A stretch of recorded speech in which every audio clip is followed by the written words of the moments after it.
The beam of light cut through the darkness of the Texas barracks, and 300 German soldiers fell silent.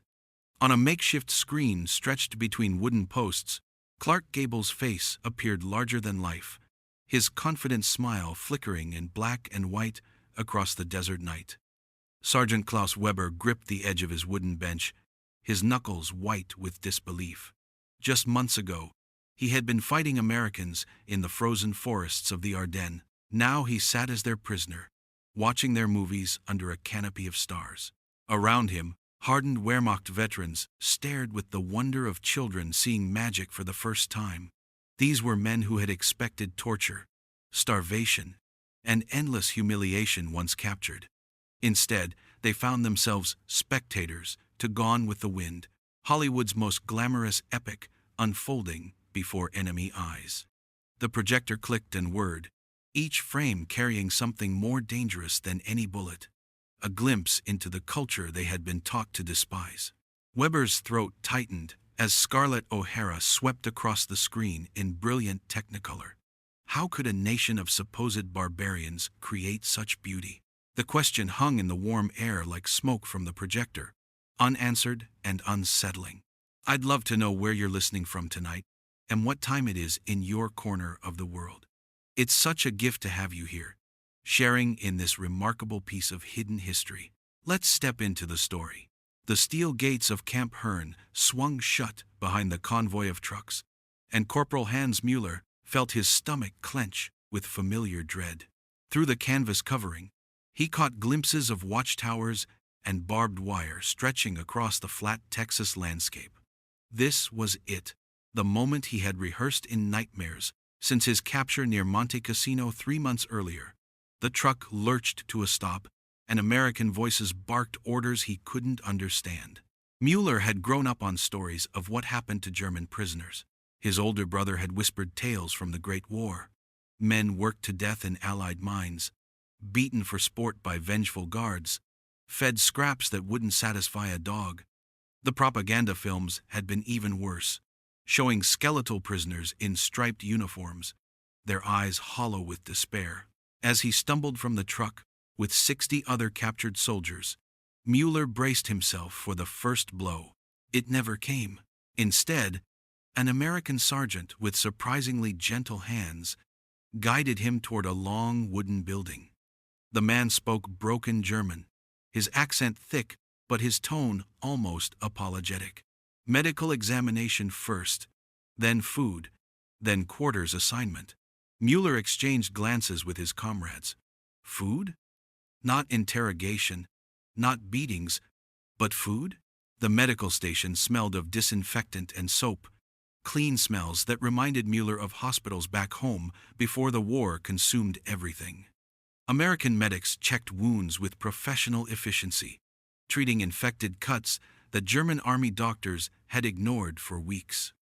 One young corpsman even smiled as he bandaged Mueller's frostbitten fingers, offering aspirin for the pain. The kindness felt like a trap, too calculated to be real. The mess hall delivered the first genuine shock. Steam rose from metal trays, laden with portions that seemed impossible. Thick slabs of beef, mounds of mashed potatoes swimming in butter, green beans that looked fresh rather than canned, and bread so white it seemed to glow under the electric lights. Mueller stared at his tray, calculating. This single meal contained more meat than his family in Hamburg had seen in months. "Eat!" urged the American guard, a farm boy from Iowa whose German was limited, but whose gestures were clear. "You'll need strength for work tomorrow. Work, not punishment. Strength, not weakness." Mueller lifted the fork with trembling fingers and tasted butter for the first time in 2 years. Around him, captured German soldiers ate in stunned silence, their eyes wide with the same question that hammered in his mind. What kind of captors fed their enemies better than kings? The barracks assignment brought another revelation. Clean bunks with actual mattresses, not straw. Blankets that smelled of laundry soap instead of sweat and fear. Windows with glass, not boards. Heating stoves for the coming winter. Mueller had slept in worse conditions as a German soldier than this American prison offered. As darkness fell over Camp Hearn, whispers moved through the barracks like wind through wheat. Veterans who had fought from Stalingrad to Sicily compared notes in hushed tones. "The guards don't carry clubs," observed one. "They gave us toothbrushes," marveled another. "Real soap in the washrooms." Mueller lay on his bunk, staring at the ceiling and wrestling with thoughts that felt treacherous. If this was American cruelty, what did that make German kindness? If these were the barbarians Berlin had warned about, what were the people who had sent him to war? Sleep came slowly, troubled by dreams of butter and the gentle hands of enemy medics. Outside, American sentries walked their posts under star-filled skies, while inside the wire, 300 German prisoners began to wonder what other lies they had been told about the land of their captivity. The bread arrived each morning like a small miracle, stack upon stack of loaves, so white they seemed to catch the Texas sunlight and hold it. Sergeant Friedrich Kohler had been a baker's son before the war, and he knew bread the way farmers knew soil. What the Americans served their prisoners would have been luxury in peacetime Germany, impossible during wartime rationing. Yet here it sat on every breakfast table, casual as breathing, while his wife back in Dresden wrote letters describing how she mixed sawdust with flour to make it last. Kohler broke off a piece and held it to the light, examining the fine, even texture. No sawdust, no potato peels, no chestnuts ground to powder. Just pure white wheat flour, transformed into something that dissolved on his tongue like communion wafer. Around him, 200 German prisoners ate in the same reverent silence, each man calculating the impossible mathematics of American abundance. The mess hall had become a theater of cognitive dissonance. Breakfast brought not just bread, but butter, real butter, yellow as summer sunshine, spread thick without apology. Eggs appeared scrambled in mounds, not the precious single egg rationed once a week back home. Coffee flowed dark and strong from metal urns, accompanied by sugar cubes and cream that had never seen a ration card. At lunch, hamburgers arrived on plates, ground beef formed into patties and grilled, a casual waste of meat that would have fed a German family for days. But it was dinner that truly shattered comprehension. Steaks appeared, thick slabs of beef that covered entire plates, accompanied by mountains of mashed potatoes drowning in gravy. Green vegetables, fresh green vegetables, arrived in bowls that prisoners could refill without permission. Milk flowed from pitchers like water, white and rich and endless. For men whose families subsisted on turnip soup and ersatz coffee made from acorns, the abundance felt almost obscene. Private Otto Werner from Munich had been captured with a piece of black bread in his pack, moldy and hard as stone but precious as gold. Now he stared at apple pie with ice cream, and felt his understanding of the world tilt sideways. "How?" he whispered to Kohler in German. "How can they feed prisoners like this while fighting a war?" The question haunted every meal. These American guards, farm boys and factory workers mostly, ate the same food from the same kitchens. No special officers' mess, no hierarchy of rations. The democracy of abundance extended even to captives, as if the United States possessed such overwhelming wealth that feeding enemies well cost nothing. Letters home became exercises in careful censorship, not from American guards but from the prisoners themselves. How could Werner write to his mother about apple pie when she survived on rutabaga soup? How could Kohler describe butter to his wife when she hadn't seen real dairy in 3 years? The men found themselves editing their experiences, afraid their families would think them delusional or worse, ungrateful for their suffering. Some tried anyway. "The food here is adequate," wrote Corporal Hans Brenner to his sister in Hamburg. The word adequate, doing violence to plates heaped with roast chicken and sweet corn. "We are treated according to Geneva Convention," added Private Wilhelm Strauss, as if international law required ice cream with Sunday dinner and second helpings without asking. The psychological weight of plenty, pressed down like summer heat. In quiet moments between meals, the prisoners calculated calories, estimated costs, tried to understand the economy that could waste food on enemies. Back home, their families dug through rubble for potatoes. Here, potatoes arrived mashed with butter, fried in oil, baked with sour cream and chives. The contrast felt like mockery, yet the mockery came wrapped in kindness that made anger impossible. Kohler began having dreams about his bakery, about the thin loaves he had produced with government flour mixed with sawdust and hope. In his dreams, he tried to explain to his father about American bread, but the words came out wrong, sounding like boasts or lies. He woke with the taste of white bread on his tongue and guilt in his heart. The mess hall conversations grew darker as weeks passed. If America could feed prisoners this well while fighting across 2 oceans, what did that say about Germany's chances? If this was what the enemy considered basic sustenance, what reserves of strength did they possess? The abundance became more than food. It became evidence of a power so vast that waste itself was a weapon. Evening brought the worst moments, when full stomachs allowed minds to wander home. Letters from Germany described bombing raids and empty shops, mothers trading jewelry for eggs, children who had forgotten the taste of chocolate. Meanwhile, American cooks prepared tomorrow's menu. Maybe pot roast, maybe fried chicken, definitely pie for dessert. The paradox ate at them more than hunger ever had. They were prisoners, yet they dined better than kings.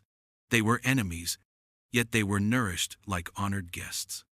The bread that arrived each morning, white as snow, carried a message more dangerous than any propaganda, that perhaps everything they had been told about America was a lie.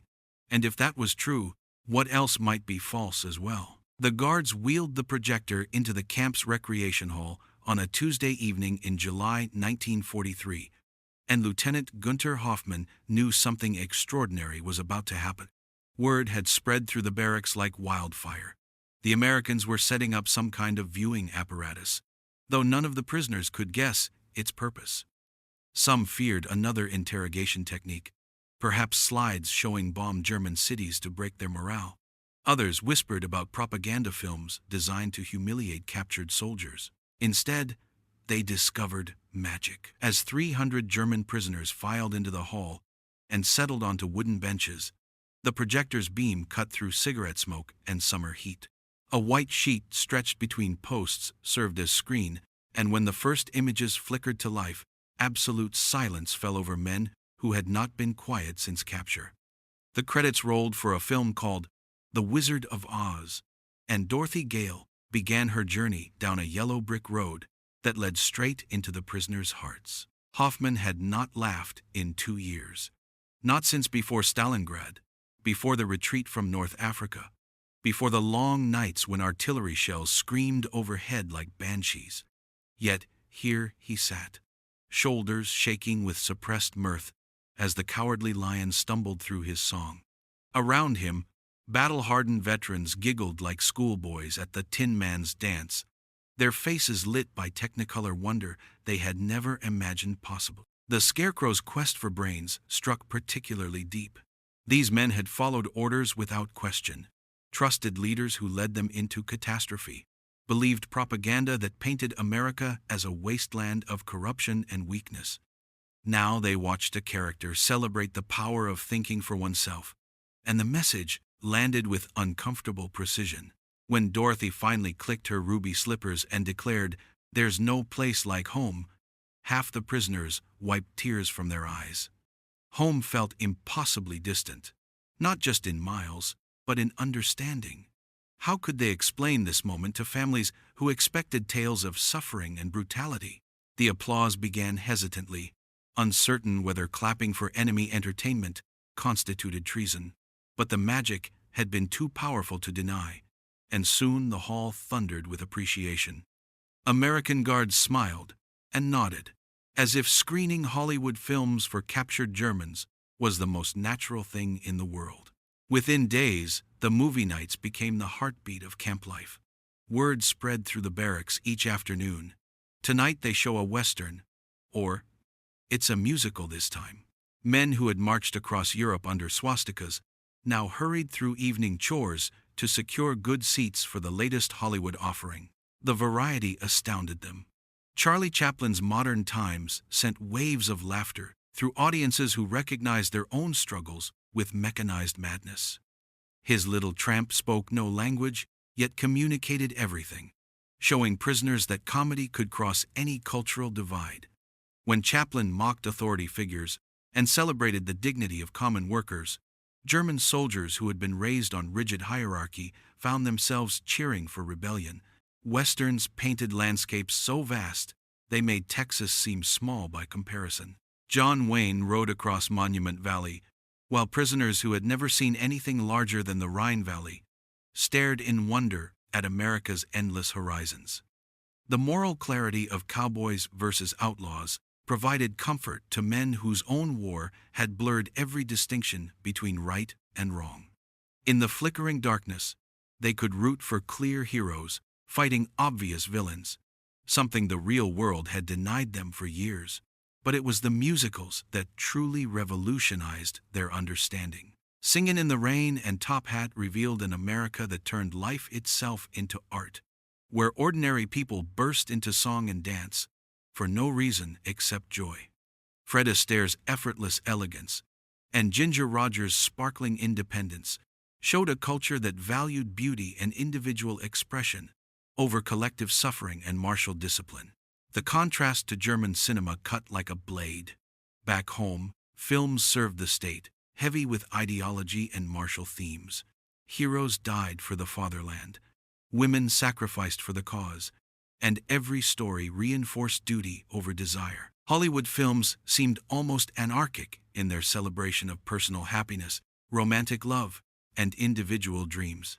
Characters pursued their own goals rather than serving higher purposes.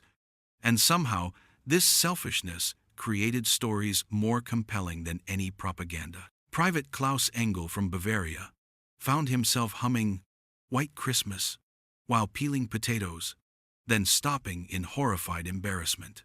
Was he becoming a traitor to hum enemy songs? Yet the melody stuck in his head like honey, sweet and impossible to forget. Other prisoners faced similar struggles, memorizing dialogue from comedies, imitating American accents, even attempting dance steps from musicals during free time. The psychological transformation was undeniable. Men who had arrived full of hatred and defiance now discussed favorite actors over meals. They debated the relative merits of Clark Gable versus Gary Cooper, analyzed the complex emotions of Bette Davis' performances, and speculated about whether Rita Hayworth was really as beautiful as she appeared on screen. Some prisoners resisted, clinging to familiar certainties. Sergeant Major Wilhelm Kruger refused to attend screenings, declaring them decadent poison meant to corrupt German minds. But even he couldn't avoid overhearing discussions about the films, and gradually his curiosity overcame his ideology. One evening, he slipped into the back of the hall during a John Ford Western, telling himself he was only checking on his men's morale. By midnight, he was discussing the film's themes with other prisoners, analyzing how Ford portrayed the conflict between civilization and wilderness. The conversation continued for hours, these enemy soldiers dissecting American storytelling with the intensity of film critics. They debated character motivations, symbolic meanings, and technical achievements, treating Hollywood productions with respect they had never shown their own state-approved entertainment. The nightly ritual created a strange democracy inside the wire. Officers and enlisted men sat side by side, rank meaningless in the face of shared wonder. Age barriers dissolved as teenagers and veterans gasped together at spectacular scenes or laughed at the same comic moments. The movies provided common experiences that transcended military hierarchy and created bonds based on human response rather than chain of command. Most dangerous of all, the films planted questions that grew like seeds in fertile minds. If America could create such beauty while fighting a global war, what other capabilities did this enemy possess? If Hollywood could celebrate individual freedom and democratic values while maintaining social order, what did that suggest about German claims that only authoritarian control prevented chaos? The projector's nightly glow became more than entertainment. It was a window into a world these prisoners had been taught to hate, but were learning to admire. Each film chipped away at the certainties they had carried into captivity, replacing rigid ideology with complex emotions and uncomfortable truths. In the darkness of a Texas recreation hall, Hollywood was winning hearts that armies alone could never reach. The crack in Corporal Ernst Wagner's certainty began with a single scene from Mr. Smith Goes to Washington. Jimmy Stewart's character stood before the Senate, voice hoarse from hours of speaking truth to power, defending the right of ordinary citizens to challenge corrupt authority. Wagner had been taught that such defiance led to chaos, that questioning leaders meant destroying order. Yet here was an American film celebrating exactly that rebellion. And somehow the fictional democracy didn't collapse into anarchy. Around him in the recreation hall, 300 German prisoners watched in fascination as Stewart's character fought the political machine with nothing but words and conviction. The film presented individual conscience as more important than institutional loyalty, a concept so foreign to Wagner's training that it felt like watching science fiction. Back home, films glorified those who died for the state. Here, Hollywood honored those who lived for their principles. The debate erupted immediately after the screening ended. In the barracks that night, Wehrmacht veterans who had followed orders without question suddenly found themselves arguing about the nature of authority itself. Sergeant Klaus Brenner insisted the film was naive propaganda, that real societies needed strong leadership to function. Private Otto Kellner disagreed, pointing out how the corrupt politicians in the movie looked suspiciously similar to officials they had known back home. "It's just a story," Brenner argued, his voice carrying less conviction than his words. "Americans make these fantasies because they don't understand how the world really works." But Kellner pressed harder. "Then why does their fantasy defeat our reality? Why are we sitting in their prison camp while they project their dreams on screens?" The question hung in the Texas air, like smoke from the evening campfire. Other prisoners joined the conversation, voices rising as months of suppressed doubt finally found expression. They had been fed steady doses of American culture through movie screens, and each film had chipped away at the ideological foundation they had carried into captivity. The comedies had been particularly subversive. The Marx Brothers' anarchic humor mocked every form of authority with equal enthusiasm. Police, judges, politicians, and generals all became targets for ridicule. German prisoners who had been raised to respect hierarchy found themselves laughing at characters who treated pompous officials like clowns. The laughter felt dangerous, almost treasonous, yet irresistible. Even more unsettling were the films that portrayed women as independent agents of their own destiny. Katharine Hepburn in Adam's Rib, or Rosalind Russell in His Girl Friday, presented female characters who challenged male authority, pursued careers, and spoke their minds without apology. Wagner remembered the Nazi films that portrayed German women as devoted mothers and loyal wives, their identities defined entirely by service to men and state. The contrast was stark and troubling. The psychological warfare was working, though the Americans seemed unaware of their success. Guards who set up the projector each evening treated the screenings as casual entertainment, not ideological assault. They laughed along with the prisoners at comic scenes and sometimes stayed to watch films they had already seen multiple times. Their casual attitude made the experience even more powerful. This wasn't forced re-education, but shared pleasure in stories that happened to carry revolutionary ideas. Resistance came from unexpected quarters. Lieutenant Hans Müller, an officer who had joined the Nazi Party in 1938, began organizing counter-discussions after screenings. He would gather younger soldiers and remind them that Hollywood films were Jewish propaganda designed to weaken German resolve. The glamorous stars were all part of a conspiracy, he argued, meant to corrupt pure Germanic values with decadent materialism and individualistic thinking. But his lectures competed poorly with Jimmy Cagney's charisma and Fred Astaire's elegance. The prisoners had seen genuine artistry on screen, and Mueller's ideological explanations felt hollow by comparison. When he claimed that American films promoted chaos and immorality, soldiers could point to the clear moral victories that ended most Hollywood stories. When he insisted that democratic values led to weakness, they could ask why America seemed to be winning the war so decisively. The transformation was most visible in the camp's daily routines. Prisoners began organizing theatrical performances based on scenes they had memorized from films. They staged mock trials inspired by courtroom dramas, complete with passionate defense speeches about individual rights and fair treatment. They formed debate clubs that discussed the themes from westerns and crime films, analyzing questions of justice and moral courage that their own education had never addressed. American guards noticed the changes with growing amazement. Captain Robert Hayes, the camp commander, wrote in his monthly report that German prisoners seemed less hostile and more curious about American society with each passing week. Men who had arrived sullen and defiant now asked questions about democracy, individual rights, and the economic system that could produce such abundance even during wartime. The questions revealed how thoroughly the films were reshaping prisoner understanding. They wanted to know how American workers could criticize their bosses without punishment, as they had seen in factory-based comedies. They wondered how American politicians could be mocked in newspapers and films without the critics disappearing, as happened so routinely in Germany. Most puzzling of all, they struggled to understand how a society that seemed so chaotic and undisciplined could organize itself effectively enough to fight wars on multiple continents.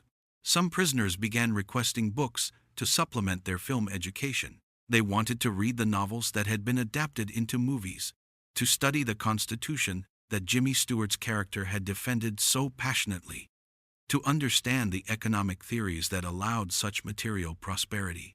The camp library, previously ignored, suddenly became a gathering place for intense discussions about American history and political philosophy.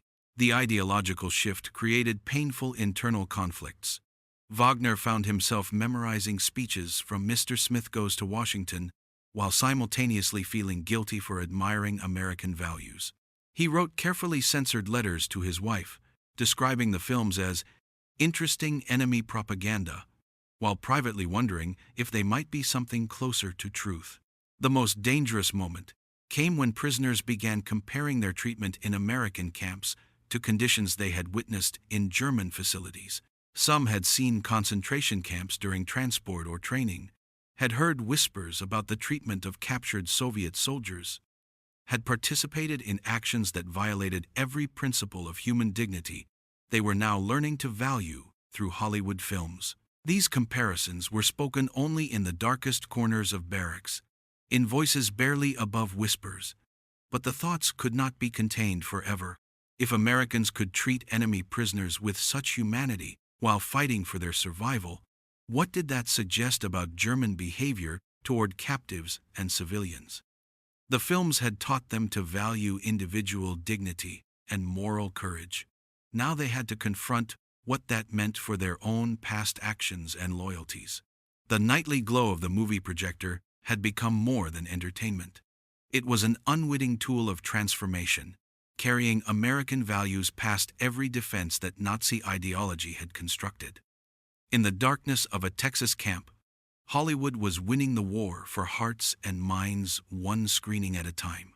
The camp at Hearne, Texas, had become something unprecedented in military history, a cultural laboratory where German discipline collided with American improvisation and somehow produced harmony.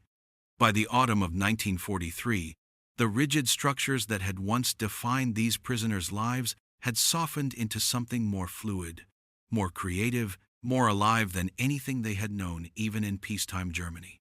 The transformation began with music. Private Johann Weiss, a conservatory-trained pianist from Vienna, had been allowed to tune the camp's battered upright piano after demonstrating his skills during a talent show.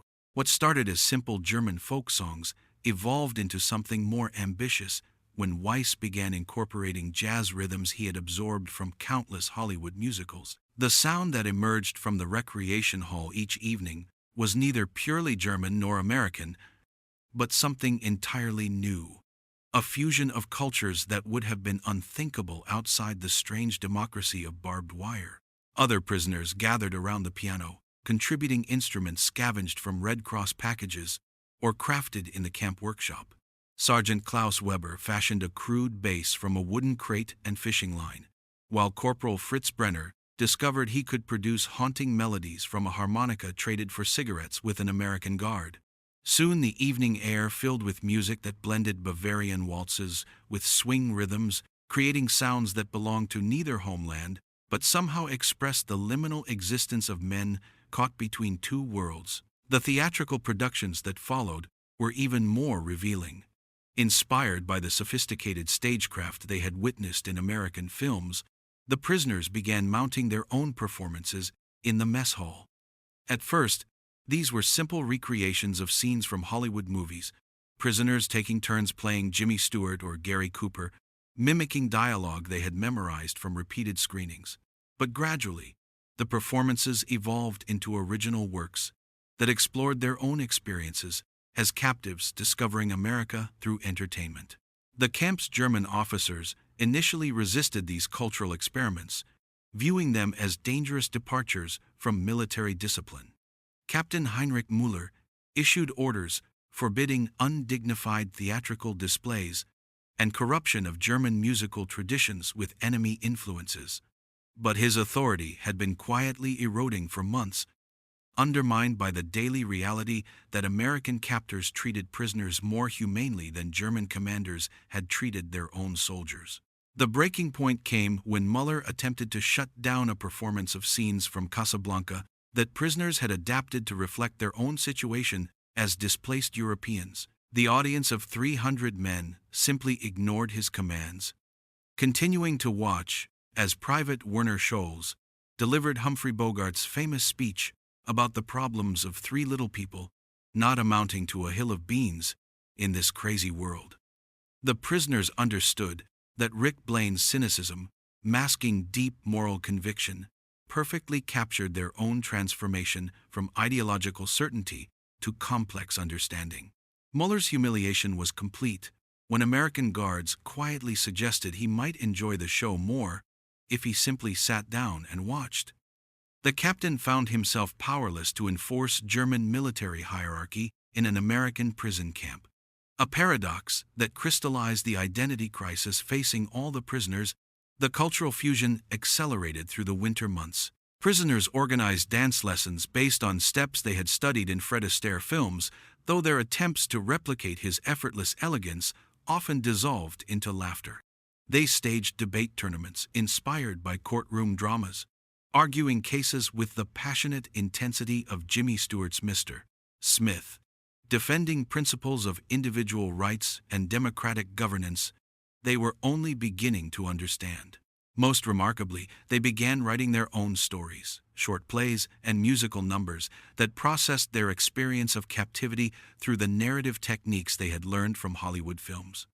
These works revealed the profound psychological shift occurring inside the wire. Characters in prisoner-written plays struggled with questions of loyalty and identity, torn between old certainties and new possibilities. Much like their creators, the American guards watched these developments with fascination and some concern. Lieutenant Colonel James Morrison, who had assumed command of the camp in late 1943, wrote to his superiors that the German prisoners were undergoing a cultural transformation that appears to be voluntary and comprehensive. He noted that disciplinary problems had virtually disappeared, replaced by what he described as an almost scholarly curiosity about American society and democratic values. The prisoners' letters home reflected their growing ambivalence about returning to Germany. Censors reported that many letters contained coded references to learning new songs or studying different kinds of stories, language that barely concealed their absorption in American culture. Some prisoners began expressing anxiety about reintegration into a German society that had remained static while they had evolved. Private Hans Kellner from Munich wrote to his brother, "The stories they tell here are different from ours. They end with people choosing their own paths, rather than serving higher purposes. I wonder sometimes if our old stories were too simple." The censor let the letter pass, recognizing that Kellner was grappling with questions that had no easy answers. The most profound changes occurred in the prisoners' conception of authority and individual dignity. Men who had been trained to follow orders without question now participated in democratic decision-making about camp activities. They elected representatives to organize entertainment, formed committees to resolve disputes, and created informal courts to address conflicts, using principles of fairness and individual rights they had absorbed from American films. This transformation created unexpected tensions. Some prisoners thrived in the more democratic environment, discovering talents for leadership and creativity that rigid German hierarchy had never allowed to flourish. Others felt lost, without clear chains of command, uncertain how to function in a system that valued initiative over obedience. The camp had become a strange republic unto itself, a place where former enemies of democracy practiced democratic values while remaining technically prisoners of war. The barbed wire that confined them physically had become almost irrelevant compared to the mental barriers that were dissolving through daily exposure to American culture. As spring approached in 1944, many prisoners faced a disturbing realization. They had begun to dread the end of the war and their eventual repatriation to Germany. The abundance, freedom, and cultural vitality they had discovered in captivity seemed increasingly precious compared to the rationing, authoritarianism, and cultural sterility they knew awaited them at home. The liminal space of Camp Herne had allowed them to exist between worlds, neither fully German nor American, but something new.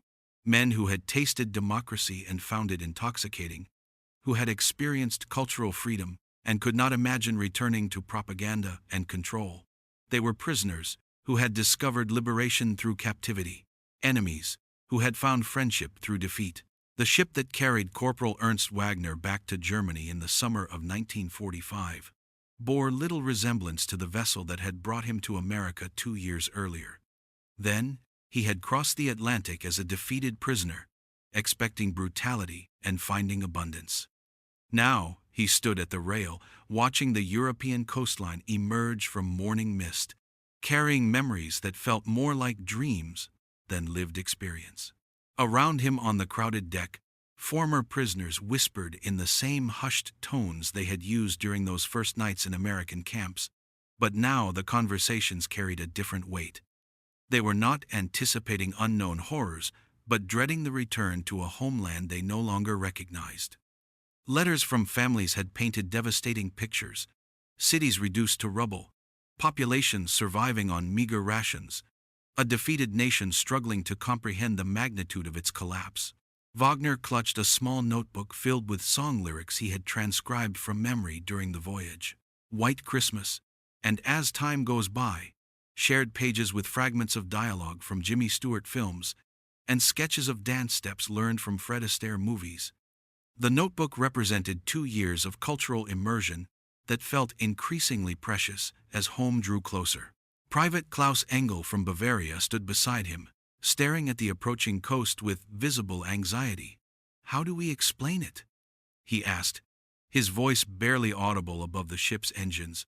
"How do we tell them about the movies, the food, the way they treated us?" The question haunted every man aboard. They had left Germany as soldiers of the Reich, convinced of their nation's superiority and the enemy's barbarism. They were returning as inadvertent cultural ambassadors, carrying intimate knowledge of American society that contradicted everything their families had been taught to believe. The repatriation camps in northern Germany provided the first taste of what awaited them.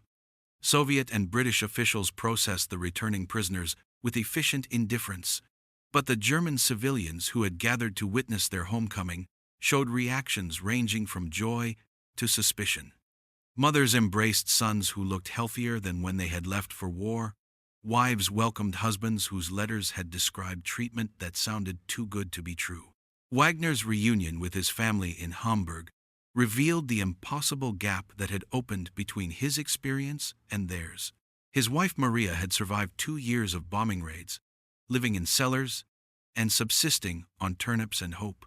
His children had forgotten the taste of white bread and stared with wonder when he described the abundance of American prison camps. When he mentioned the nightly movie screenings, his father accused him of fabricating stories to minimize the shame of capture. "No enemy feeds prisoners better than their own soldiers," the elder Wagner declared. "You must have collaborated to receive such treatment." The accusation stung because it contained a grain of uncomfortable truth. The prisoners had collaborated, not with American interrogators, but with American culture. They had allowed Hollywood films to reshape their understanding of democracy, individual dignity, and social possibility. They had participated willingly in their own ideological transformation, and now they faced the consequences of that voluntary surrender. Other returning prisoners encountered similar skepticism.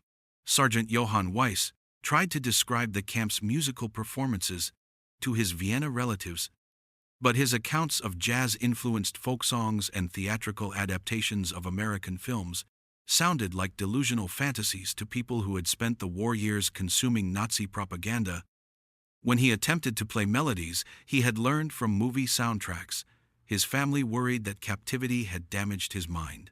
The most painful conversations involved comparisons between American treatment of German prisoners and German treatment of captured enemies. Wagner had witnessed enough during his military service to know that Wehrmacht behavior toward Soviet prisoners bore no resemblance to the humanity he had experienced in Texas camps. When neighbors asked about his ordeal in captivity, he found himself unable to describe experiences that had often felt more like an extended cultural education than imprisonment. Some former prisoners chose silence over explanation. Private Otto Kellner returned to his family's farm in Thuringia and never spoke about the films that had changed his worldview. He worked the land with methodical intensity, but neighbors noticed he hummed unfamiliar melodies while plowing and sometimes paused in his labor to stare westward toward distant horizons, as if remembering landscapes larger than anything Europe could offer. The cultural knowledge they had acquired in captivity created unexpected opportunities for those brave enough to share it. As Allied occupation forces established control over Germany, former prisoners who spoke English and understood American customs found themselves valuable as interpreters and cultural mediators. Wagner secured a position with the American military government in Hamburg, translating not just language, but cultural concepts that bridged the gap between occupiers and occupied. His American supervisors were amazed to discover a German who could discuss Hollywood films with encyclopedic knowledge, who understood democratic principles from first-hand observation rather than theoretical study. Wagner became an unofficial cultural ambassador in reverse, helping American officials understand German society while drawing on his prison camp education to explain American values to skeptical German civilians. The process was not without pain. Wagner often felt caught between worlds, too Americanized for his German neighbors, yet forever foreign to the Americans who valued his expertise. He had tasted freedom and abundance in captivity, experienced democracy and cultural vitality behind barbed wire, and now struggled to reconcile those memories with the harsh realities of occupied Germany. Letters from other former prisoners revealed similar struggles across the country. Some had found work with Allied forces, others had retreated into private contemplation of their transformative experiences. A few had attempted to recreate the cultural activities they had enjoyed in American camps, organizing informal theatrical groups or musical ensembles that performed American songs for German audiences hungry for any entertainment that transcended the grimness of defeat. The most profound impact was psychological rather than practical. The prisoners had returned to Germany, carrying a secret knowledge of American society that would influence their attitudes toward democracy, individual rights, and cultural freedom for the rest of their lives. They had seen that prosperity and liberty could coexist, that criticism of authority did not lead to chaos, that diverse voices could create harmony rather than cacophony. As Germany began its long journey toward reconstruction and integration with the Western democratic world, these former prisoners became quiet agents of transformation. Their children grew up hearing stories of American abundance and freedom. Their communities gradually absorbed ideas about individual dignity and democratic participation that had been planted during those strange nights when Hollywood came to Texas prison camps. The voyage home had ended, but the longer journey of cultural reconciliation was just beginning. The men who had crossed the Atlantic as prisoners of war would spend the rest of their lives processing what they had learned in captivity, carrying the glow of movie screens and the memory of unexpected kindness into a new Germany that would rise from the ashes of the old. In the decades that followed the war's end, historians would debate the weapons that defeated Nazi Germany, the industrial might of Allied factories, the strategic brilliance of military commanders, the courage of soldiers who fought across continents. But they rarely mentioned the quiet revolution that occurred in prison camps across America, where movie screens became instruments of transformation more powerful than any artillery barrage. The German prisoners who returned home carrying memories of Hollywood films had witnessed something unprecedented in the history of warfare. Their captors had defeated them not through cruelty or propaganda, but through the simple act of sharing their culture. America's greatest weapon against fascist ideology turned out to be Fred Astaire's dancing, Jimmy Stewart's moral courage, and the democratic chaos of screwball comedies that celebrated individual freedom over collective obedience. These former prisoners became inadvertent seeds of change in post-war Germany. Their children grew up hearing whispered stories of American abundance and cultural vitality. Their communities gradually absorbed ideas about democracy and human dignity that had been planted during those surreal nights when enemies became audiences. The Marshall Plan rebuilt Germany's infrastructure, but it was memories of laughter in Texas camps that helped rebuild German imagination. The ultimate irony was profound. America's most effective propaganda was never intended as propaganda at all. It was simply the authentic expression of a culture confident enough to entertain its enemies, abundant enough to feed them well, and secure enough in its values to let them see democracy in action rather than merely hear it described. The glow of those movie screens had crossed barbed wire and changed hearts that armies alone could never reach.